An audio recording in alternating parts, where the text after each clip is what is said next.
Bonjour à toi, cher lecteur curieux ou écrivain en herbe, ou les deux, pourquoi pas. Moi, c'est Amy Varens, autrice de romans auto-édités. Et mon dernier roman est un roman biographique, Retrouve-moi à Neverland, inspiré de la vie du célèbre J.M. Barrie. Oui, l'auteur de Peter Pan.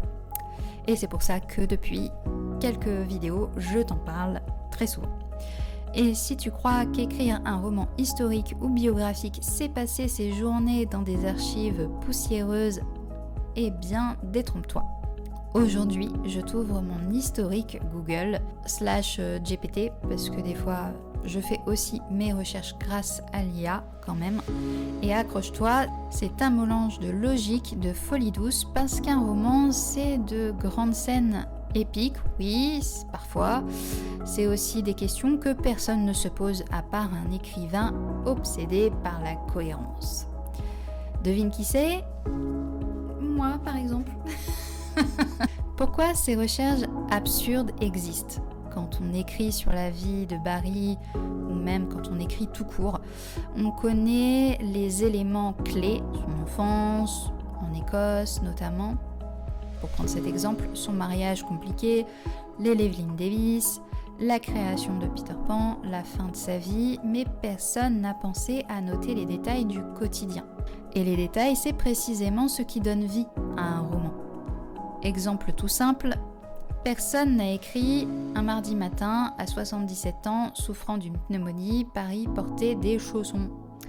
Donc qu'est-ce que je fais moi ? J'ouvre Google et je tape « chaussons pour hommes âgés en 1937, Royaume-Uni ». Oui, c'est possible. C'est ça aussi, écrire un roman. Donc je vais te partager mon top des 5 des recherches les plus absurdes, mais indispensables, que j'ai pu faire justement pour ce roman. Et je vais rebondir avec l'idée que je viens d'évoquer, est-ce que Barrie portait des chaussons ? Et oui, j'ai vraiment cherché ça. Parce que sur les photos, on le voit toujours impeccable, même à la maison, costume, veste, cravate. Alors en 1937, atteint de maladies souvent respiratoires, parce que c'était quelqu'un qui fumait aussi beaucoup, donc ça a pu jouer forcément. Chaussons ou pas chaussons, résultat, j'ai découvert les carpet slippers en velours, très populaires chez les messieurs britanniques de l'époque, classe et cosy. Je suis sûre que Barrie lui-même aurait approuvé. En deuxième, les règles du cricket, pour les nuls. Comme moi. Oui, parce que je n'ai jamais joué au cricket, bien entendu. Mais Barrie adorait ce sport. Il jouait ce sport, il en parlait, il en glissait parfois dans ses métaphores. Il a même écrit des livres plus personnels sur sa propre équipe de cricket. Donc j'ai voulu écrire une scène, voire même plusieurs, avec des matchs de cricket ou des entraînements. Et là, c'était l'enfer. J'ai regardé des tutoriels en anglais avec un accent écossais tellement prononcé que je devais deviner la moitié. Conclusion, ne jamais écrire une scène de cricket sans savoir ce qu'est un week-end. J'ai appris.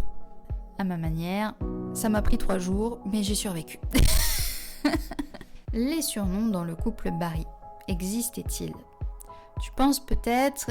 Il se disait sûrement mon chou, ma douce, parce que dans la plupart des couples c'est comme ça, du moins des couples où il y a de l'amour. Ça veut pas dire que là il n'y en avait pas, mais à l'époque on n'étalait pas forcément nos sentiments, amoureux ou non, de manière aussi frontale même en public. Donc non, il n'y avait pas forcément de surnom affectueux, même au début du mariage de Barrie et Mary Ansell, c'était sobre, très sobre. J'ai cherché dans les lettres, les archives, les biographies, ils s'appelaient par leur prénom, ça oui, toujours, même pas un chéri, ça en dit long sur leur relation, mais aussi sur l'époque forcément, parce que ce n'est pas les seuls à avoir ça. Ça nous démontre beaucoup de retenue, quelque chose de pudique, très victorien, et ça aurait été quelque part les moderniser avec nos stéréotypes, nous, de l'époque, que de leur en donner. Barrie avait-il une voiture ? Pour imaginer ses déplacements, je devais savoir. Alors, c'était plutôt quoi ? Voiture, carriole, taxi, train, drone ? je rigole pour le drone bien entendu, mais j'étais désespérée. Verdict, Barry ne conduisait pas. Il n'a pas eu son permis, le permis de conduire en soi est arrivé assez tardivement et il était quelque part déjà âgé et c'était pas forcément le moment pour lui d'apprendre à conduire, c'était pas son truc. Il n'était pas forcément très familier de ce genre d'engin et de modernité même. Et quand il louait une voiture, il la choisissait plutôt sobre, discrète, sans fioritures, l'opposé d'une Rolls-Royce tape à l'œil, si je dirais. Donc très Barry quelque part. Et en dernier, je vais nommer Le parfum des hommes en 1930, plus La voix de Barry. Question posée par aucun historien, mis à part moi. Mais bon, je suis pas historienne, donc ça passe. Quel parfum porterait un écrivain discret en 1930 ? Réponse, eau de Cologne, la plupart du temps, note boisée, rien d'envahissant. Voilà, et il faut savoir que comme c'est quelqu'un qui fumait beaucoup, après c'est beaucoup l'odeur de tabac en fin de compte qui sortait.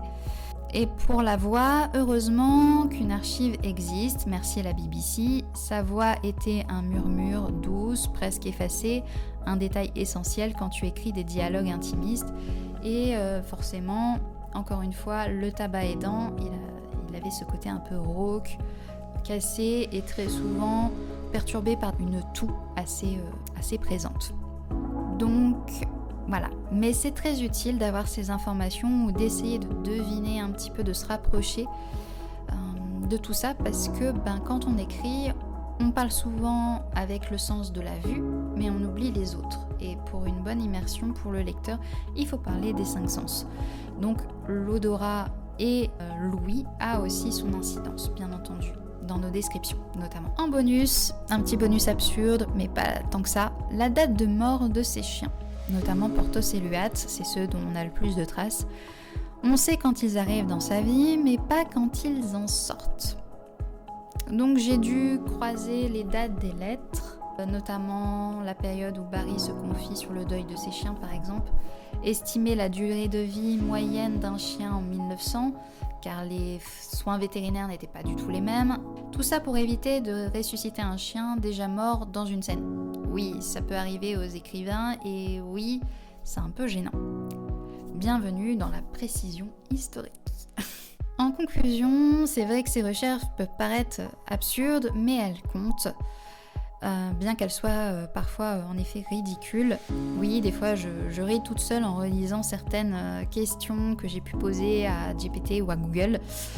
Mais ce sont ces micro-détails qui rendent un personnage vrai, crédible, vibrant. Parce que même dans une œuvre de fiction, c'est souvent un détail juste qui change tout dans l'émotion du lecteur. Et si toi aussi tu écris ou si tu veux simplement connaître ce qu'on ne voit jamais derrière un roman, abonne-toi à ma chaîne, laisse un pouce en l'air, un petit commentaire pour me raconter quelle est la recherche la plus absurde que tu as faite, que ce soit pour écrire ou même pour toute autre chose, on n'est pas là pour juger. Retrouve-moi à Neverland est disponible en numérique et en papier, toutes les infos sont dans la description. À très vite. Et n'oublie pas, chaque plume cache un moteur de recherche.